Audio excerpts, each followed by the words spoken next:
eddana teessani dhugaa waaqayyoodha ayyaana bichoolii magana gaangeessani.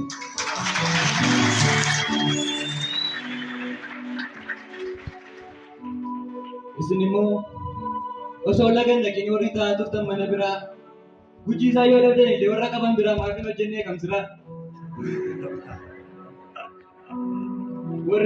Isin warri dhaqanii jiruudhaaf humna hin qabne. Isin warri dhaqanii jiruudhaaf humna hin qabne. Dhaqxanii malee maaf hin qotaane lafasaa? Hin dhageenye isin guddaatti hanga xiqqaatti dhipha guutu ture guyyaatti keessa walbaan isaa. Dhugaadha sabaranaa baay'ee balleessitanii namootni makkan isinitti aaru. Maal taatan yaa sabaa guyyaatti dhibbaan ol hin beektanii akka inni nama gargaaru. Waan hundaafuu garuu warri ciraatotanis warri cirree warri nuti cirrellee amma sirra deebi'ee jedhaa bakka nagaan keessan ayyaana ijoollee.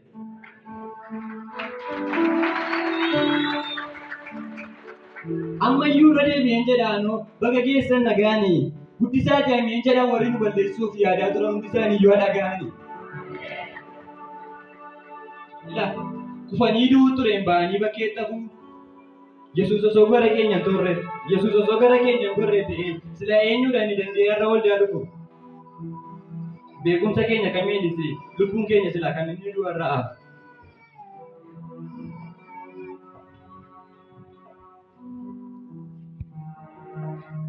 Dhiifama naaf godhaachi yoon dogongore. Yesuus dhiifama naaf godhaachi malee yoon abaddan irratti dogongore. Lubbuun keenya jiraachuun isaa sababni inni guddaan Yesuustu gara keenya gore.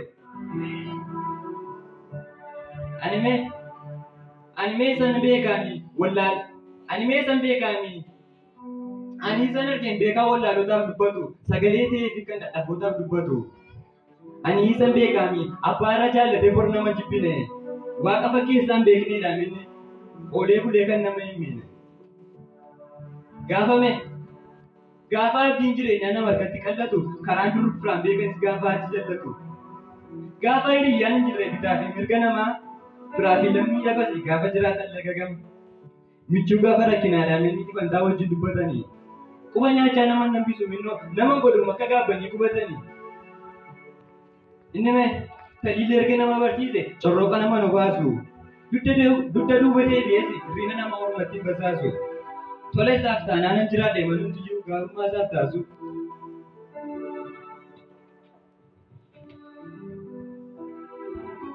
Ilaame harri koo kuni miti margannoo beekumsa koo nagummaan koome naaf dhiibuu Yesuus hin jiraachuun koo. Hin dagadhu manoota isaa balfanni keessaa na kaase dhamdhama isaa hin dagadhu manoo balfanni keessaa na fuudhe dhamdhama isaa mi'eessin kan koo ofii isaati addooftu dhugee. Akkamittan dagadha reegaa fursinni keessaa na kaase inni irraanfadhu anoo dhugaadha wanti ulfaataa akka inni irraa kaase. Erga isaan urgaa'e erga isaan naaf miidhagee misin boongoo dandee isa hin haalu arrabni koo Yesuus koo. Anoo osoo beeku tola isaa dubbachuudhaaf laagaa jala dhoksu kan isaa jalaa seeqa ormaadhaan immoo gaaddideessu. Afaan guuteen dubbadhaa manoo gaarummaa Yesuus mudhii hidhadhee naaf dhagaa martinu eeyyama Yesuus taanaan na shakkii malee jiraadhe. Ulee dhadhaabbata koodhaan inni gaafa cabee hokkodhu. Isatu kan koo taanaan inni isatu kan koo naaf ta'e kanaaf inni narra ga'e akkasitti hokkodhu.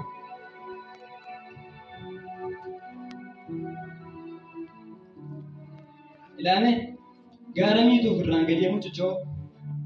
Buteena dhabamsiisuuf gaafa diinni natti marse akka allaattii fucoo. Sochii duratti dhiisee yeroo miilli koo dhaabbatu bodee isaatti na diruuf sadiin isa laammatu. Tole jedhee Yesuus nutti na laanneemi isaan kan harkatti na falmatu. Malee Yesuus badiisa kootti mallatteessee ormaaf na laanneemsa rakkabee jilba laafee gaafa kuuyyuu isatu na kaasaa ture marka qabee. Ejjennaa faana kootii dursee isaan kan karra cufame naaf banu akka dhala namaatti na ilaalaminu as takkaa biyyoo orman katee na namanu. Soban beeku marrabni isaa kan dubbate lafan buusu gammachuu keessatti jaallatee gaafa rakkinaas nama dhiisu. Beekaa koodhaan inni durumaa hayyuun kam dubbatee san qajeelchu osoo waliin caalchisin isa qofaaf mooticha addunyaa kana bulchu.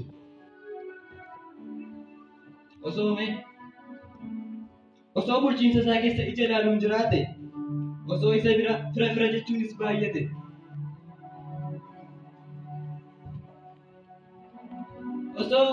Osoo inni akka namaa mataa fudhatee loogii jalqabeera ta'e, adda durummaa kenneefiif obboloota koo osoo inni jechuu jalqabe, osoo jechuu bareeras ta'e, silaa anaan qoodamaan jalqaba namtichi bakkee tafu. Kan yeeyyiyyaa irraatii ol qabu osoo inni bakkee dhabu. Silaa ana tureemi dagatamee kan barbaacha dhabu. Obbolummaa iyyuu miti mana firoo marii gaayyuu isaa wajjin hin qabu.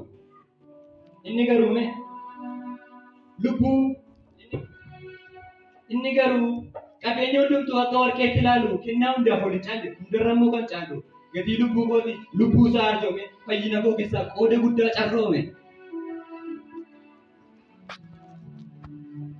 Malee innoo itti sanyii isaatii lakkaa'ee anaan dhiisne hin qofaatti eenyummaa koos wareegee nan goone innoo soora laatti maalummaa koo jibbee ari'ee nan baasne biyyaa naannoo deessinnoo natti hin taane makka diyya.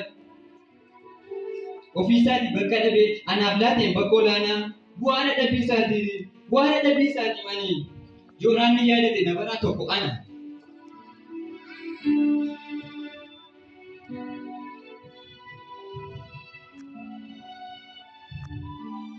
Isaan kan naaf birmate qofaasaa kan na barbaacha dhufe isatu naaf ho'e hunda caalaa gaafa hundumtuu na dhufe. Isaan inni mee biyyaarraa iyyafatee dhufe miti mana koo. Itti isaaf kaffalamee naani ol seenes miti gola koo. Yookaan immoo lafa fagoo osoo dhabuu itti diinaan godhuudhaan mana kootti godhe miti. Aduunyaan sadaqaa jirta jedhee natu gaafatee mana kootti isa simates miti. Isumatu fedhee jaallatee teessoo isaarraa bu'ee dhufe. Isumatu kan rakkoo banatee ol seene ulaa koo sammiin jiru. Inni mee osooma beekuuti gatii dugda baasaa akka hin qabne of harkaa. Ati hin barbaachistu jedhee nan jibbine minnoo dhabuu fi argachuun kiyya isatti hin taaneef danqaa. Inni mee utubaa godoo kooti raasee ganaasisee nan rifachiisne dullaadhaan na bu'achiis miti na qabachuudhaaf dirreerra nan kaachisne. Yookaanis waraanaan natti duulee miti lolee kan inni nama hoote bifa tolee hunda caaleennaanis miti kan inni na filate.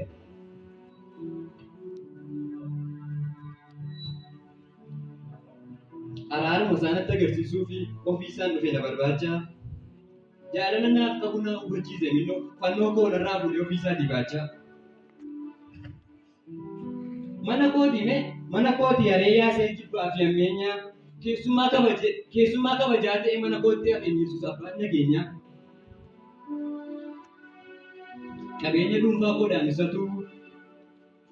dhuunfaa koodhaan innoo dilbii gombisaa koo anoo ormaan barreeffisaan alaa isaa margannoon koo anoo isa meeqaami sooraa koo bara beelaa dhibantaa koo dhugamii tokko karaa dheeraa. Ani isa qofan argeenyi ogeessa madaa tortore godaannisa malee fayyisu. Kumaatama keessaa kan nama beekuudhaan inni kakuuf jecha ulee gogaa kan lachisiisu. Isa malee hin argine manii hanga irraatti mootii addunyaa kana hoogganu. Eessatti iyyuu hin argamne makkisa halkan cufee ganama immoo kan deebisee giiftuu nuuf banu.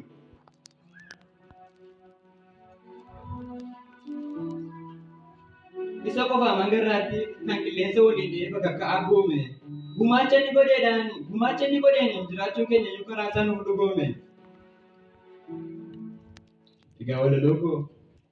Egaa walaloo koo isinitti dheeressee isin hin gaddisiisu. Akka mana koo sana har'a safaan gosa akkadhee xiqqoo ishee akkas jedhee isin eebbisu.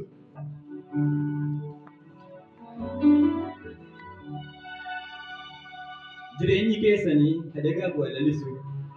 Inni koo geessin dhiyooneessi siniif alatu siniif hamisu. Isa gadi isin qabe isinitti ta'eedha. Waaqni isin irraa dabarsu taa'ee bara beelaa. Faajii keessanii ol beekaa mul'atu. Hiddi sanyii keessan lafaa qabatu. Yoomiyyuu laafinaa jilbi keessan ajabaatu. Hin harcaafatinaati daraaraa ija ta'a. Adeemaa malkaa bakka feetanis ga'a. Gufuu fi gufannaan argina kan deemsa sin dhorkitu. Adeemaa miila milkiin galaa dhachiin sinaaf dhorkitu galatooma.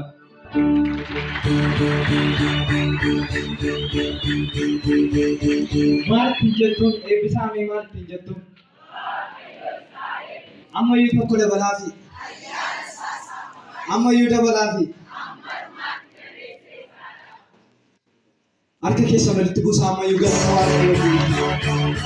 Ammayyuu jidhannaa isaa dabalaasi waaqa kanaaf galata.